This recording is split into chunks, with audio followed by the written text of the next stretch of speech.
In January of 1973, I went to Zellerbach Auditorium to see a performance of Balinese dance and music. I had heard of Bali, didn't know anything about it. I thought, I'll go out of curiosity.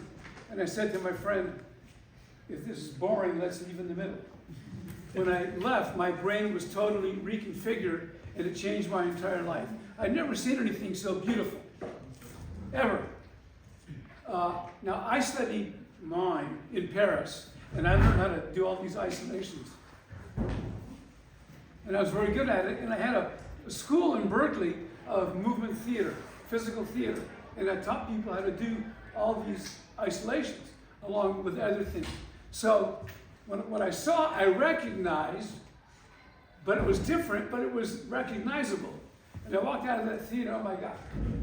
And a few months later, I said, I gotta go to Bali, because I learned about other things, the Balinese ketchak, and it was such a rich cultural landscape. I had to go there and see what is the land that produces this formidable art.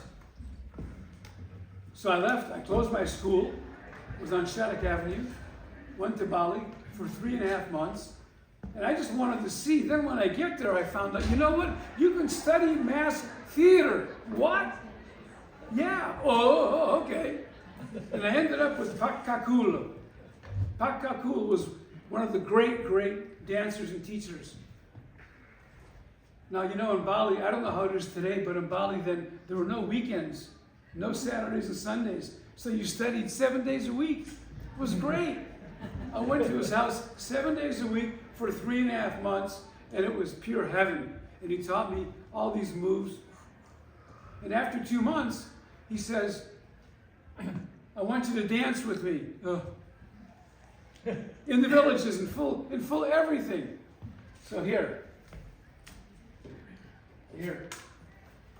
And you can't imagine the excitement of doing something like that. Where is the picture? I got it here, I'll get it. Yes, right there. Is that it? Oh my God. The first one is so. Yeah, well that's, okay, I'll dig it up. There.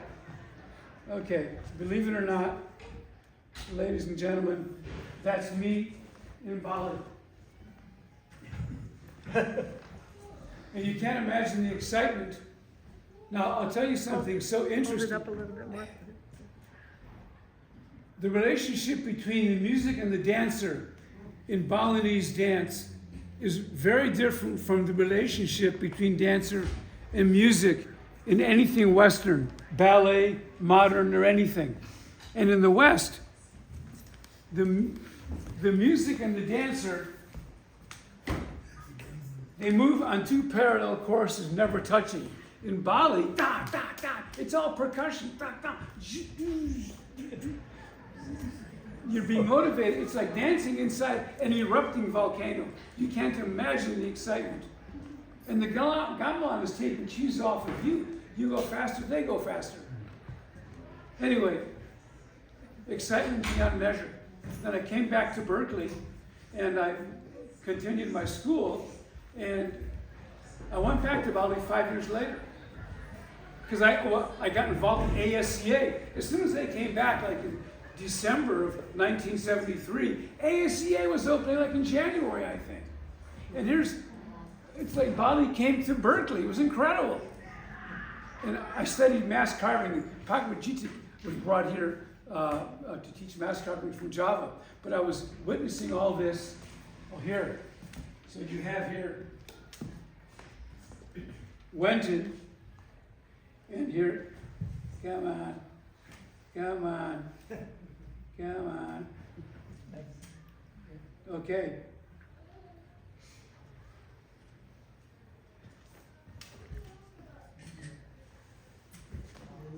On the right, on the bottom, sir, that's me. That's a performance on College Avenue. You have Wenten in the middle, and that's his wife Nanik on the left. And that's one of the many performances that took place on College Avenue. Yeah, here's Nanik right here. There you are, 50 years ago. 50 years ago. And then here's another one performing there also. This is me in a mask I brought back from Bali, performing on College Avenue in full costume on that same evening. You can't imagine the fun. Great fun. So,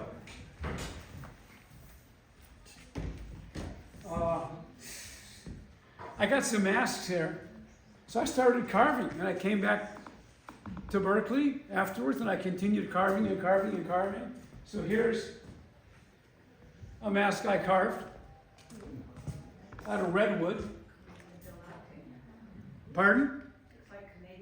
Yes, but there's one difference.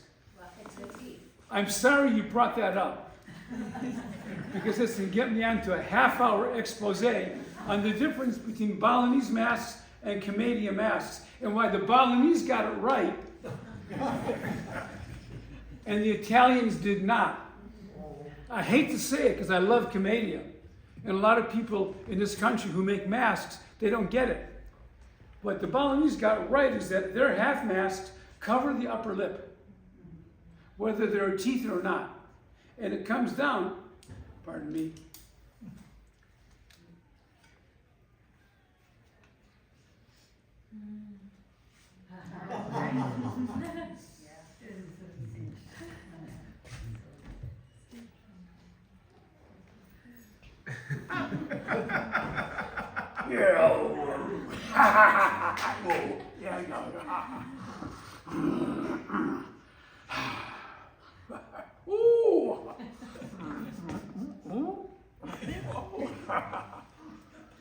So the mask comes down here, and then if you pop out the lower lip, it comes to life. Now you can go online and see tons of videos of professional companies in America working with masks. And the Western masks, they come below the nose 9 times out of 10, and the mouth is exposed, and they don't do anything with it. And you want your whole body to be part of the character. So even if they did anything, but you got to cover the upper lip. That's what they don't do. For sound purposes? Pardon me? To No. Just faulty design decisions. No, but you would use it to amplify your sound?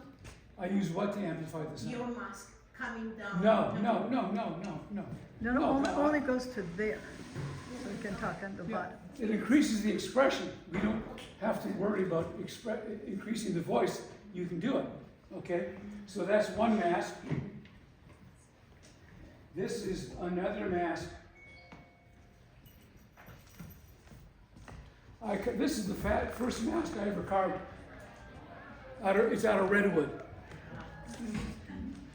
And I looked for the character for a long time, and he turned out to be a French circus clown. Pardon me, Bali, but just for a minute.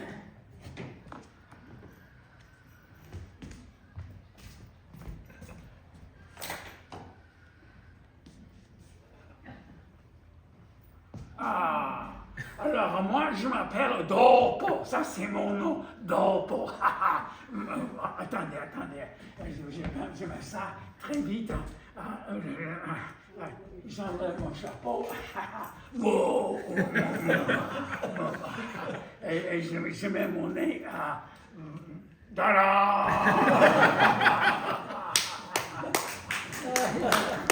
Les jolies femmes, je les vois partout. Montre mes regards, je ne sais pas quoi faire. Fun. Now, I'll show you something interesting. How do you bring the body into making a mask work? I'm going to put this on and do nothing and just stand here.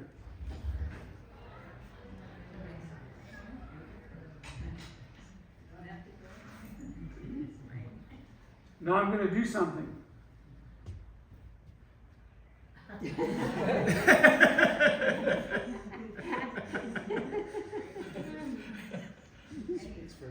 You see the eyes. And when I pop out the eyes, I call it a moment of truthful recognition. You recognize the truth in what I did because the connection is established between me and the mask. It's a moment of recognition. It's great. Okay? And then if you want to increase it, these are not the right shoes, Bob.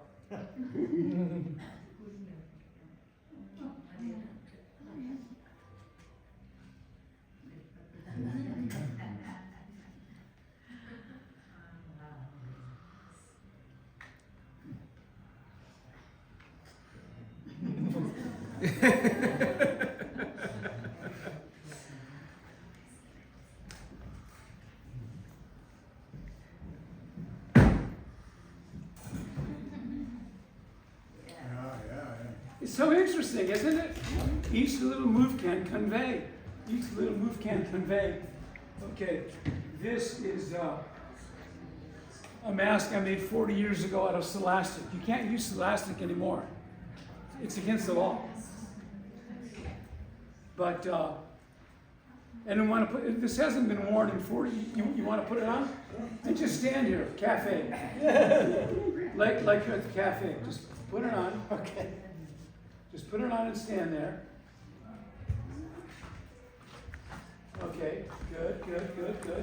Okay, okay. I can tell it's been 40 years. Yeah. Okay, look out there. Okay. Now, pop your lower lip out. Curl it out. Curl it out.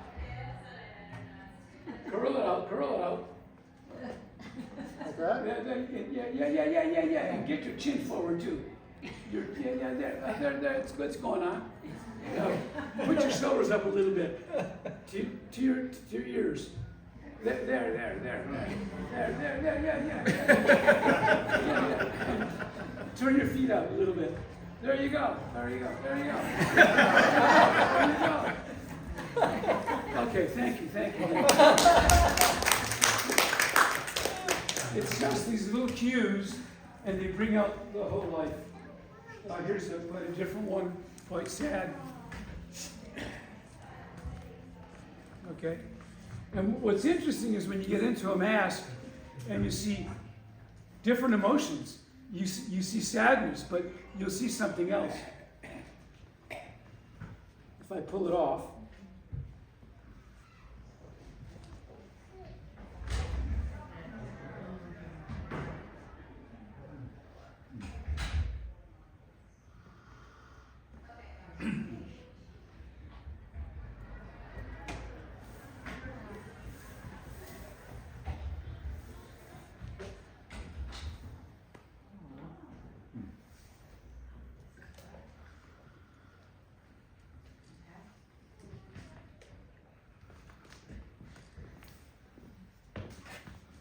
you see something else besides the sadness.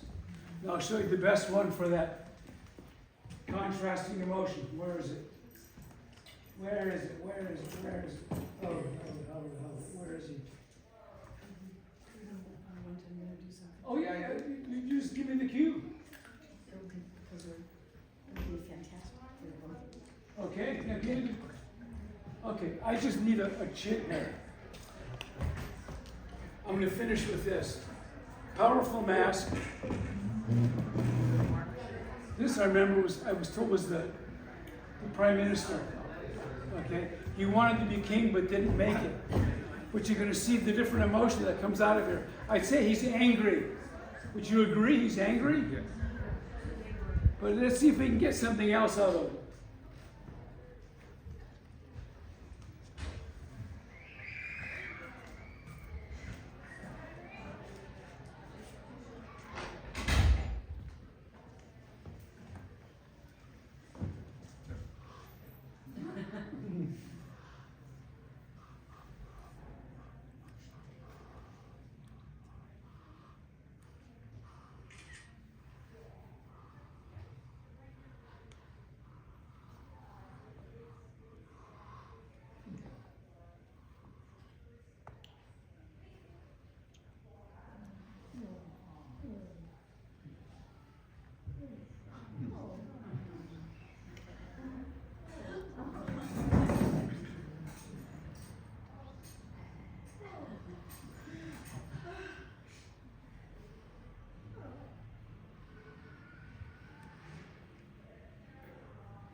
Did you see it change?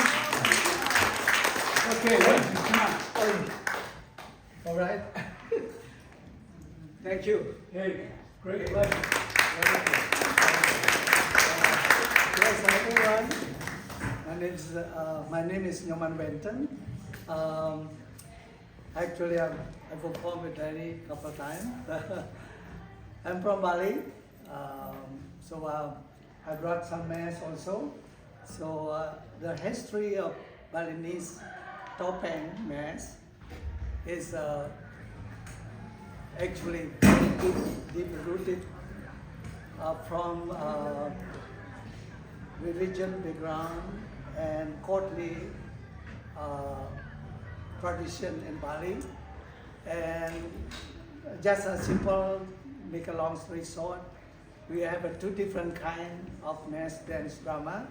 One they call topeng pajagan, like literally mean it's a solo performance, not a require audience. You perform by yourself to portray all different kind of characters. Usually associated with ritual ceremony.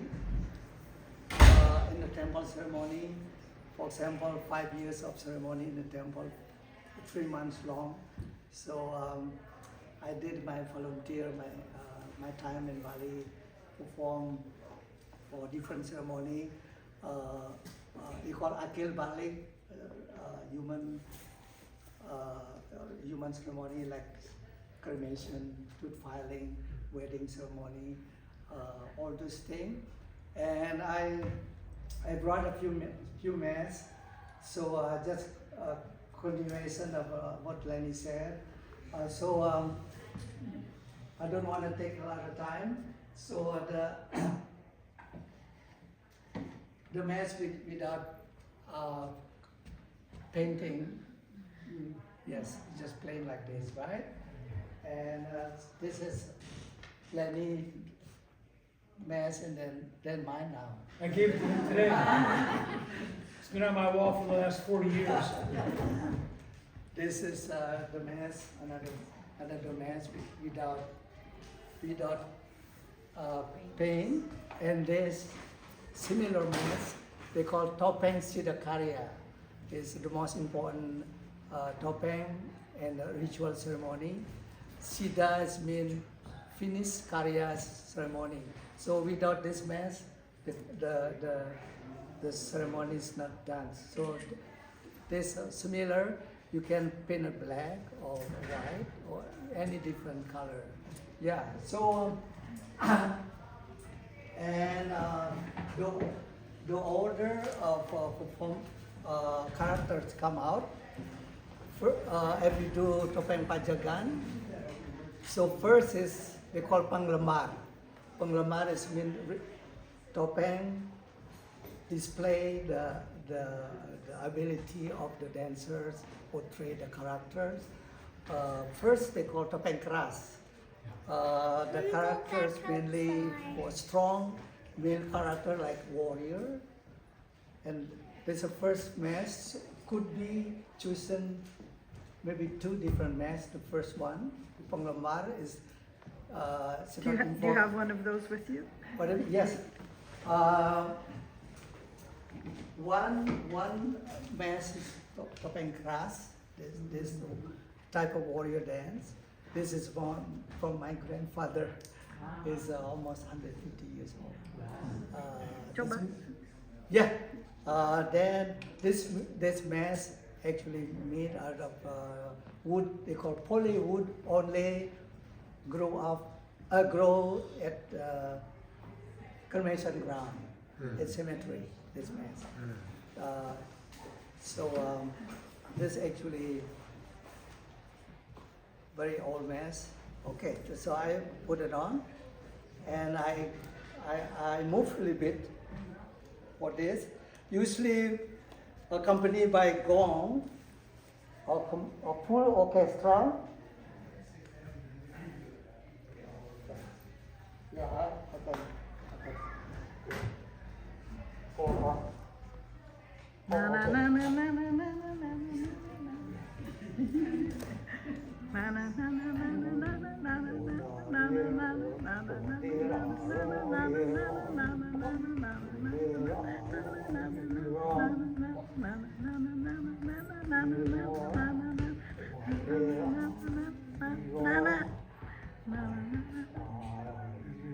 Walk.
Then maybe choose another one.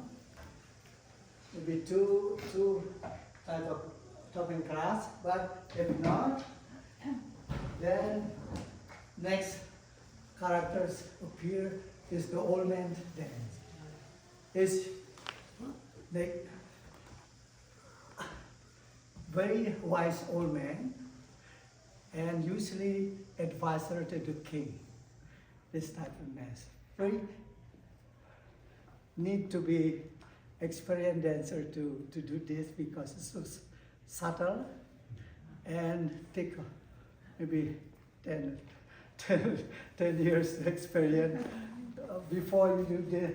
You can do many different dance first. Okay, folks. For example, I'll show you the movement a little bit. Each mass is a different accompaniment. The topeng keras I just did, they call gila. So 8-beat cycle, gila topeng. For this mass, it's called tabuh pisang. 64-beat cycle for one gong. Yeah. So let me show you some. Oh, for this mass is tabuh tlu. Tabuh tlu, that's the name of the song. Tabuh tlu is it's a simple song. Do di do nít do nít do nít do nó đã đê do đê do nó do đê do đê đê đê đê đê do đê do đê do đê đê do đê da đê da đê do đê do đê đê do đê do đê do đê đê do ta nó do đê do đê đê do đê do đê da da đê da da đê da da đê do đê do đê do đê do đê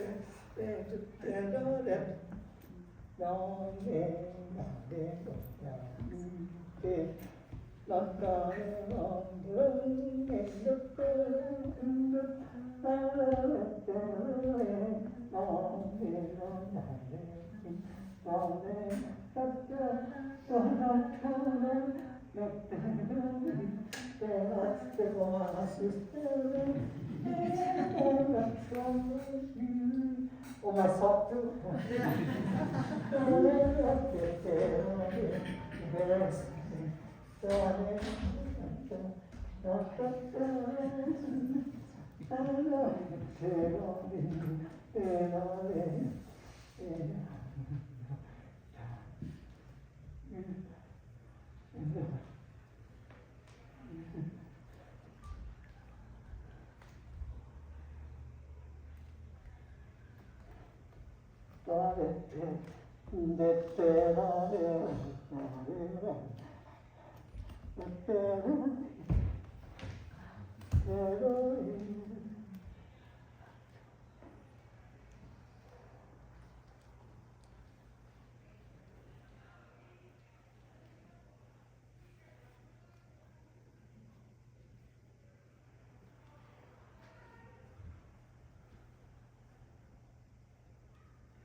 after all the display of character, called Panglamar, no story involved. Now there's a storyteller called Panasa. Start with the cue them, the musician from outside the curtain or the temple gate. So they sing first. For example,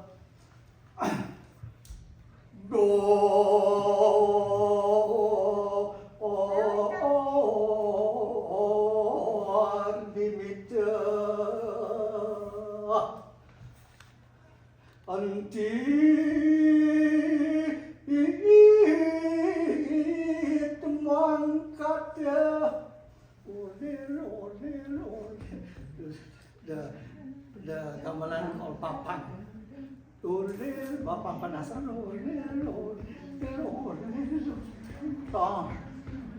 like a Leonard said to my leg. Lak saluk lika lulu temiwalik ipek pekso.